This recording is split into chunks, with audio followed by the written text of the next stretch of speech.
comparison of E1, E2 and E1CB. વિલોપનમાં E1, E2 અને E1CB ની સરખામણી. ફર્સ્ટ સ્ટેપ્સ તો E1 2 સ્ટેપમાં થાય. ફર્સ્ટ સ્ટેપમાં કાર્બોકેટાયન બને, સેકન્ડમાં H+ દૂર થાય આલ્કિન.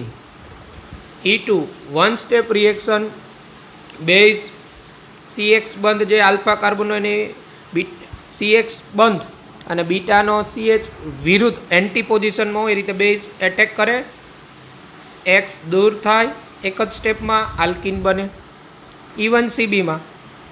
E1CBમાં કાર્બેનાયન બને, કારણ કે પુઅર લિવિંગ ગ્રુપ હોય એટલે બેઝ H+ મેળવે, કાર્બેનાયન બને અને પછીના સ્ટેપમાં X- દૂર થાય, આલ્કિન બને.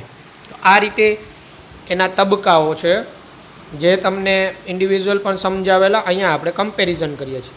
કાઇનેટિક્સ એટલે ગતિકી. તો E1 ફર્સ્ટ ઓર્ડર એકાણવીય પ્રક્રિયા, એનો વેગ ફક્ત સબસ્ટ્રેટની સાંદ્રતા પર જ આધાર રાખે. રેટ ઓફ આયોનાઇઝેશન આયનીકરણનો વેગ, એટલે જેમ કાર્બોકેટાયન સરળતાથી બને વેગ વધે. E2 સેકન્ડ ઓર્ડર રિએક્શન દ્વિતીય ક્રમની પ્રક્રિયા, કારણ કે એનો વેગ સબસ્ટ્રેટ અને બેઝ બંનેની સાંદ્રતા પર આધાર રાખે. વેગ બરાબર K2 ઇન્ટુ RXની સાંદ્રતા ઇન્ટુ બેઝની સાંદ્રતા. E1CB પણ સેકન્ડ ઓર્ડર રિએક્શન, પણ એક આણવીય. સેકન્ડ ઓર્ડર એટલા માટે કે એનો જે આ જે સ્ટેપ હોય ને ફર્સ્ટ સ્ટેપ એ પ્રતિવર્તી હોય, એટલે આ બીજું સ્ટેપ સ્લો હોય એટલે આની સાંદ્રતા પર આધાર રાખે, પણ આની સાંદ્રતા કાર્બેનાયનની બેઝ અને સબસ્ટ્રેટની સાંદ્રતા પર આધારિત, એટલે R બરાબર K3 RX ઇન્ટુ બેઝની સાંદ્રતા. એક આણવીય દ્વિતીય ક્રમ. સંક્રાંતિ અવસ્થા ટ્રાન્ઝિશન સ્ટેટ. તો E1નું ટ્રાન્ઝિશન સ્ટેટ, જેમાં પ્રથમ તબક્કાનું ટ્રાન્ઝિશન સ્ટેટ આ હોય કે જેમાં CX બંધના Xને પહેલાં સોલ્વન્ટનો H+ હોય પોતાની તરફ આકર્ષણ કરે એટલે કાર્બોકેટાયન બને, એટલે પ્રથમ સ્ટેપનું ટ્રાન્ઝિશન સ્ટેટ આ. બીજા સ્ટેપમાં ટ્રાન્ઝિશન સ્ટેટમાં હવે આ બીટાનો H+ પણ પેલો બેઝ મેળવે અને આલ્કિન તરફ પ્રક્રિયા આગળ વધે. એટલે E1માં બે તબક્કા હોય એટલે બંને તબક્કાનું ઇન્ડિવિજ્યુઅલ ટ્રાન્ઝિશન સ્ટેટ હોય. E2માં ટ્રાન્ઝિશન સ્ટેટમાં બેઝ H+ મેળવતો હોય, જોડાયેલો હોય, અને X દૂર થતો હોય, Xને સોલ્વન્ટનો જે આંશિક ધન ઘટકો હોય પોતાની તરફ આકર્ષણ કરતો હોય. E1CBમાં પણ ટ્રાન્ઝિશન સ્ટેટમાં બેઝ H+ મેળવતો હોય, X તો જોડાયેલો જ હોય, પછીના સ્ટેપમાં X દૂર થાય. સ્ટીરિયો સ્પેસિફિસિટી અવકાશીય વિશિષ્ટતા. તો E1 છે ને નોન સ્ટીરિયો સ્પેસિફિક છે. હવે નોન સ્ટીરિયો સ્પેસિફિકનો મિનિંગ એવો થાય, E1 મિકેનિઝમમાં H+નું દૂર થવાનું છે એ કોઈ પણ બાજુથી એન્ટી થઈ શકે અને સીન પણ થઈ શકે, કોઈ પણ રીતે. એટલે એમાં કોઈ સ્ટીરિયો સ્પેસિફિસિટી નથી. H+ ગમે તે બાજુથી દૂર થઈ શકે. જ્યારે E2માં સ્ટીરિયો સ્પેસિફિક રિએક્શન કહેવાય, કારણ કે એમાં એન્ટી એલિમિનેશન થાય. જો એન્ટી પોસિબલ જ ન હોય તો સીન શક્ય બને. તો બરાબર, એન્ટી નોટ પોસિબલ તો સીન શક્ય બને. બાકી તો E2માં એન્ટી વિલોપન થાય, જે મિકેનિઝમમાં તમને વાત કરેલી. બોથ કોપ્લાનર, બરાબર, બંને સમતલીય હોય.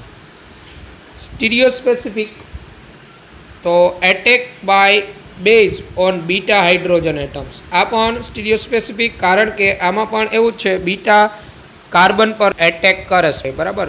અન્ય કોઈ પણ નહીં, પણ બીટા કાર્બન પરના હાઇડ્રોજન પર એટેક કરે, H+ મેળવે, બરાબર. સ્ટીરિયો સિલેક્ટિવિટી અથવા એને રિઝિયો સિલેક્ટિવિટી પણ કહેવાય, વિન્યાસ પસંદગી. આ કઈ રીતે નક્કી કર્યું સ્ટુડન્ટ? તો સ્ટીરિયો સિલેક્ટિવ હોય કારણ કે આની અંદર કોઈ એક પ્રોડક્ટ છે એ મેઝર મળે, સેટ જેફ પ્રોડક્ટ મેઝર. એટલે જ્યારે એક કરતાં વધુ પ્રોડક્ટ કોઈમાં બનતી હોય તો એમાં કોઈ એકનું પ્રમાણ ખૂબ જ વધુ મળતું હોય ને એવી રિએક્શન સ્ટીરિયો સિલેક્ટિવ કહેવાય. E2 stereo selective usually Saytzeff but Hofmann with bulky base. એટલે આપને બધાને ખબર છે કે સેટઝેપ મુજબ એ સ્ટીરિયો સિલેક્ટિવ, પણ મોટા કદનો બેઝ હોય તો હોફમેન મુજબ. એટલે એમાં પણ તમને ખબર હોય તો કોઈ એક મેજર પ્રોડક્ટ ને એક માઇનોર મળે, બરાબર. તો ઘણી વખત બે આલ્કિન હોય, આલ્કિન કોઈ એક મળતો હોય, એના બે ભૌમિતિક સમઘટકો હોય, તો એમાં એકનું પ્રમાણ ખૂબ વધુ મળતું હોય તો એવી આવી રિએક્શન સ્ટીરિયો સિલેક્ટિવ કહેવાય, એકનું પ્રમાણ ખૂબ વધુ. નોન સ્ટીરિયો સિલેક્ટિવ એટલે આપેલ પ્રક્રિયામાં ડાય સ્ટીરિયો આઇસોમર્સ મળે, cis and trans. Diastereoisomers એટલે એકબીજાના પ્રતિબિંબી સમઘટક ન હોય એનું પ્રમાણ મળતું હોય, એમાં કોઈ એક ખૂબ જ વધુ હોય ને ઓછું એવું ન હોય, એને નોન સ્ટીરિયો સિલેક્ટિવ કહેવાય. આલ્કાઇલ ગ્રુપ તો બેન્ઝાઇલિક એલાઇલિકમાં equal, greater than tertiary, secondary, primary, depend on stability of carbocation અને બનતા આલ્કિનની સ્ટેબિલિટી ઉપર આધાર. E2 tertiary, greater than secondary, greater than primary because transition state more stable હોય, જેમ વિસ્થાપિત સમૂહની સંખ્યા વધારે હોય કારણ કે hyperconjugation. Alkyl group with strongly electro withdrawing group, જો પ્રબળ ઇલેક્ટ્રોન આકર્ષક સમૂહ જોડાયેલો હોય બીટા કાર્બન સાથે તો E1CB. બેઝ સ્ટ્રેન્થ, બેઝની પ્રબળતા તો E1 માં વીક એન્ડ લો કોન્સન્ટ્રેશન, નિર્બળ બેઝ નીચી સાંદ્રતાવાળો હોવો જોઈએ. E2 strong and high concentration base હોય, પ્રબળ બેઝ, સાંદ્રતા વધુ હોય. E1CB strong and high concentration, પ્રબળ અને ઊંચી સાંદ્રતા ધરાવતો બેઝ હોય ત્યારે. લિવિંગ ગ્રુપ તો વીક બેઝ એટલે દૂર થતો સમૂહ હોય ને વીક બેઝ હોવો જોઈએ, અથવા નો સંયુગ્મી એસિડ સ્ટ્રોંગ હોવો જોઈએ, બેટર લિવિંગ ગ્રુપ. આપણું આલ્કાઇલ હેલાઇડમાં I minus greater than Br minus greater than Cl minus greater than F minus. વધુ માહિતી માટે તમને મેં લિવિંગ ગ્રુપ કરાવેલો હતો, રીડ કરવાનો. Weak base, strong acid and poor leaving group, બરાબર. E2 weak base, strong acid અથવા સ્ટ્રોંગ એસિડ હોય, બેટર લિવિંગ ગ્રુપ. જ્યારે E1CB છે એ પુઅર લિવિંગ ગ્રુપ એટલે સરળતાથી દૂર થતો સમૂહ ન હોય, જે આપણે વાત કરી હતી ફ્લોરિન જોડાયેલો હોય, પછી એમોનિયમ, બરાબર, ક્વાટર્નરી એમોનિયમ જેવો હોય, બરાબર, NCA3 થ્રાઇસ જોડાયેલો હોય N+, તો ત્યારે આ રીતે અહીંયા ક્રમ આપેલા છે. જો અહીંયા લિવિંગ એબિલિટીના અહીંયા ઉલટો ક્રમ થઈ જાય E1CBમાં. આ સિવાયના લિવિંગ ગ્રુપ આપણા આલ્કાઇલ આપણા હેલાઇડ સિવાયના લિવિંગ ગ્રુપમાં જો અહીંયા બીમાં એક ક્રમ આપેલો છે. ઓટોસાઇલ greater than I minus, greater than Br minus, greater than Cl minus, greater than H3O, greater than F minus, greater than OAC, greater than Nr3 plus, greater than OR, greater than Nr2. E2માં same as E1 જેવો જ ક્રમ, પણ E1CBમાં બધાનો reverse થઈ જાય. આમાંથી reverse હોય ને, ઓછી લિવિંગ એબિલિટી હોય ને એની સાથે E1CB ઝડપી થાય. અને લિવિંગ પાવર છે ને એ કેના ઉપર ડિપેન્ડ કરે, તો એ જે દૂર થતો સમૂહ હોય ને નેગેટિવ, એની બેઝિક પ્રબળતા જેમ ઓછી એમ લિવિંગ એબિલિટી વધારે, અથવા એમ કહેવાય જેનો સંયુગ્મી એસિડ વધારે સ્ટ્રોંગ એની લિવિંગ એબિલિટી વધારે, એ એપ્લાય કરવાનું હોય. કે Cની અંદર જો તમે આ ક્રમ છે સેમ E2માં એઝ E1CBમાં રિવર્સ. આ રીતે આ ડીની અંદર લિવિંગ ગ્રુપનો એક ક્રમ આપ્યો છે, Eની અંદર એક લિવિંગ ગ્રુપનો ક્રમ આપ્યો છે. તો E2માં સેમ E1ની જેમ જ લિવિંગ એબિલિટીવાળા સમૂહ હોય ત્યારે ઝડપી, E1CBમાં એનાથી રિવર્સ. ઓકે. ડ્રાઇવિંગ ફોર્સ એટલે આ પ્રક્રિયાને ચલાવતા બળો કયા, તો આપને ખબર હોય તો E1ની અંદર આયોનાઇઝેશન ઓફ RX એટલે આપણે કહીએ CX બંધ, જેમ સરળતાથી તૂટી જાય, આયનીકરણ પામી જાય પ્રક્રિયા પછી તો સરળતાથી જ થાય, એટલે ડ્રાઇવિંગ ફોર્સ. આની અંદર એટેક બાય બેઝ છે એ બીટા હાઇડ્રોજન પરમાણુ ઉપર એટેક કરે. આમાં attack by base on beta hydrogen atom, એટલે બીટા હાઇડ્રોજન પરમાણુ ઉપર બેઝ વડે થતો એટેક એ ડ્રાઇવિંગ ફોર્સ તરીકેનું કામ કરે પ્રક્રિયાને આગળ વધારવા. ઇફેક્ટ ઓફ આર, આલ્કાઇલ સમૂહની શું અસર હોય તો એ પણ તમને ખબર છે. Even stability of R plus, કાર્બોકેટાઇનની સ્ટેબિલિટી ઉપર ડિપેન્ડ થાય. Tertiary greater than secondary greater than primary, કાર્બોકેટાઇનની સ્ટેબિલિટી, એટલે પરિણામે આલ્કાઇલ એલાઇડમાં ટર્સરી સાથે ઝડપી, પછી સેકન્ડરી, પછી પ્રાઇમરી.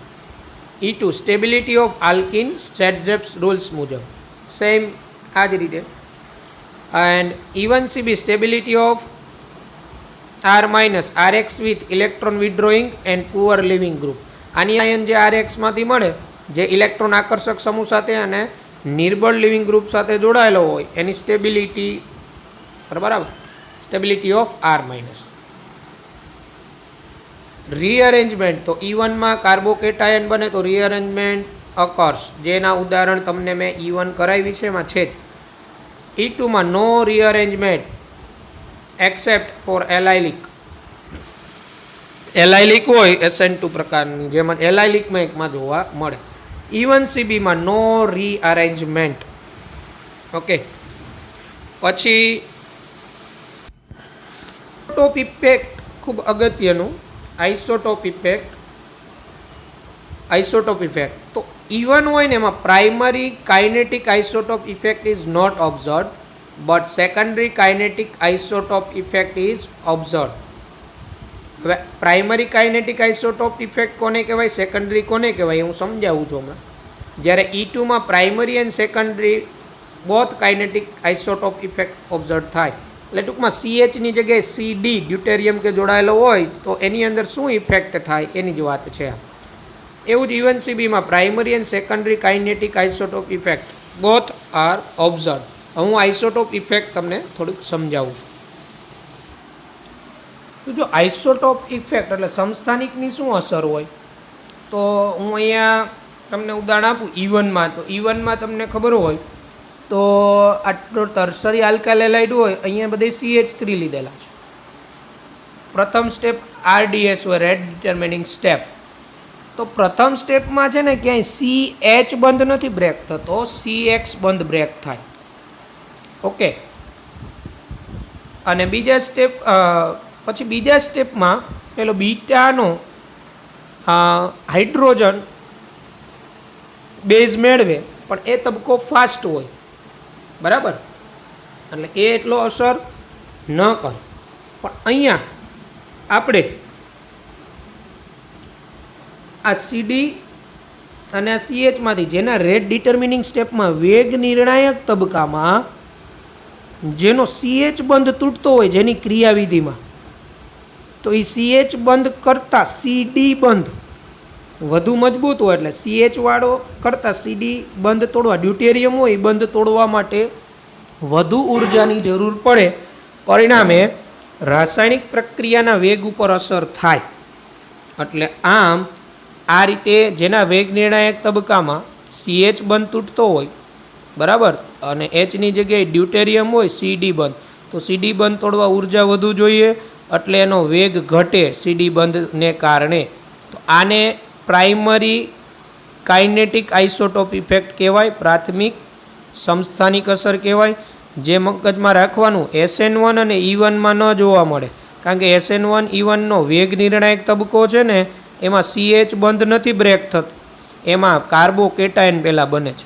પછી બીજા તબક્કામાં CH બંધ કે CD બંધ છે એ પેલો બેઝ મેળવે, બરાબર. આમ ઓવરઓલ રિએક્શન વેગ ઉપર અસર પડે, એ ઓવરઓલ રિએક્શનના વેગ ઉપર અસર પડે ને એને સેકન્ડરી કાઇનેટિક આઇસોટોપ ઇફેક્ટ કહેવાય, દ્વિતીયક સમસ્થાનિક અસર કહેવાય. તો જો અહીંયા જોઈએ આપણે, the CD bond is slightly stronger than CH bond, એટલે કાર્બન ડ્યુટેરિયમ વચ્ચેનો બંધ હોય ને એ કાર્બન હાઇડ્રોજન વચ્ચેના બંધ કરતાં સ્ટ્રોંગ હોય. 5 કિલોજૂલ પ્રતિ મોલ ઉર્જા એમાં વધુ જોતી. The reaction rate tends to be slower if the CD bond is broken in the rate determining step. વેગ નિર્ણાયક તબક્કામાં જો CD બંધ તૂટતો હોય તો એ રિએક્શન છે એનો વેગ છે ને ધીમો હોય. This effect is called primary isotope effect. એટલે સીડી બંધનું તૂટવું વેગ નિર્ણાયક તબક્કામાં, બરાબર. તો એવી પ્રક્રિયામાં પ્રાઇમરી કાઇનેટિક આઇસોટોપ ઇફેક્ટ જોવા મળે. તો કારણ કે એની મિકેનિઝમ જોજો, પહેલા સ્ટેપમાં આમ તો E2 એક જ તબક્કામાં થાય છે, એટલે એ આખી જ પ્રક્રિયા વેગ નિર્ણાયક પ્રક્રિયામાં જ આવે. તો એમાં બીટાનો એચ એટલે CH બંધ તૂટે છે વેગ નિર્ણાયક તબક્કામાં. એવું જ E1 CBમાં.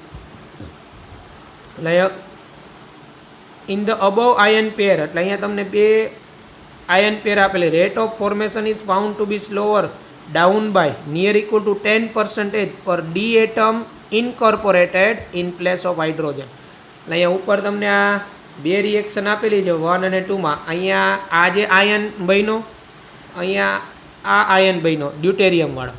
એ બેમાં જેમાં ડ્યુટેરિયમ વાળો બોન્ડ તોડવાનો છે ને, એમાં 10% વેગ છે ને ઘટી જાય.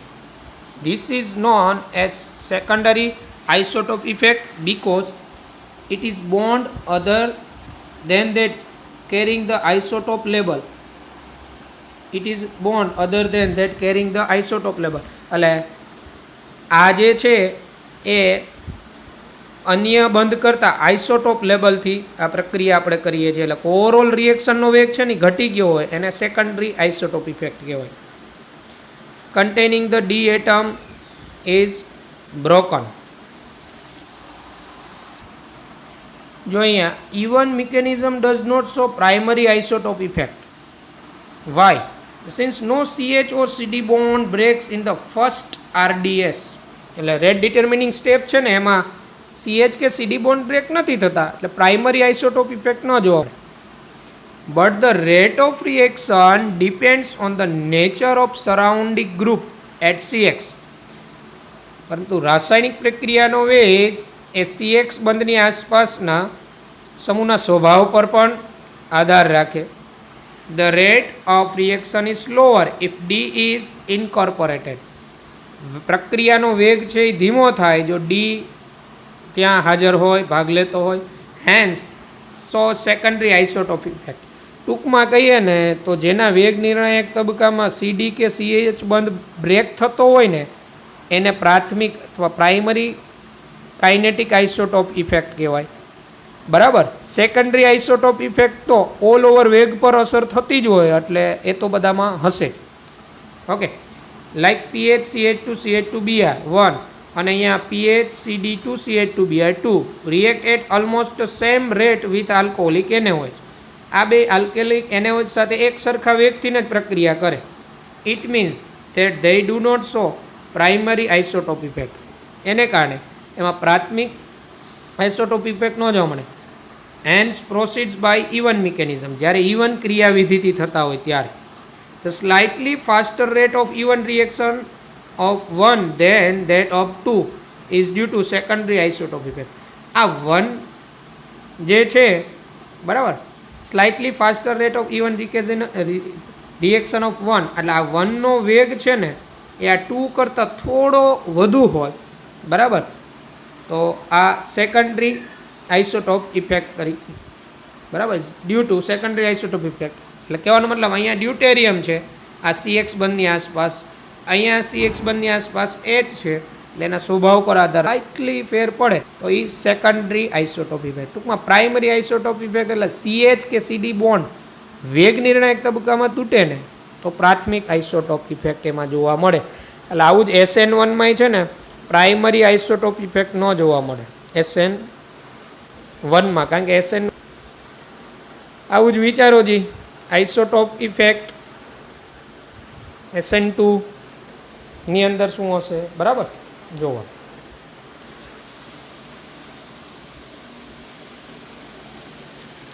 જો E1 વિલોપન પ્રક્રિયા હોય ને એની સાથે વિસ્થાપન પ્રક્રિયા સ્પર્ધામાં હોય જ, પછી કઈ વધુ મળશે એનો આધાર જુદા જુદા પરિબળો ઉપર હોય. એવા પરિબળો આપણે વાત કરેલી જ છે. કોમ્પિટિટિવ રિએક્શન તો E1 સાથે સ્પર્ધામાં રિએક્શન કયું હોય? E1 વિલોપન સાથે સ્પર્ધામાં ખાસ કરીને SN1 SN2, E2 સાથે સ્પર્ધામાં SN2 એન્ડ E1CB સાથે E2 સ્પર્ધામાં હોય. કેટાલિસિસ ઉદ્દીપકની અસર આ પ્રકારના Ag+, Pb+2, AlCl3 જેવા લુઈસ એસિડ જેવા કેટાલિસ્ટ હોય ને તો CX બંધનું વિભાજન કે અન્ય Cl કે લિવિંગ ગ્રુપ જોડાયેલો એ બંધનું આયનીકરણ સરળતાથી થાય E1 અને E2 માટે phase transfer with quaternary ammonium salt એટલે નોર્મલ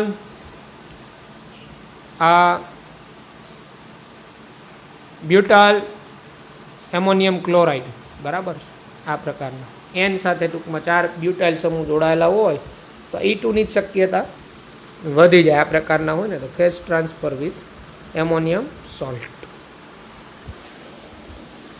તો આ તફાવત હતા E1, E2 અને E1 CBના. આની ડિટેલમાં આપણે ચર્ચા કરી ગયેલા હતા બરાબર અને આઇસોટોપ ઇફેક્ટ એક જે હતી એ આપણે અહીંયા સમજી ગયા. ઓકે.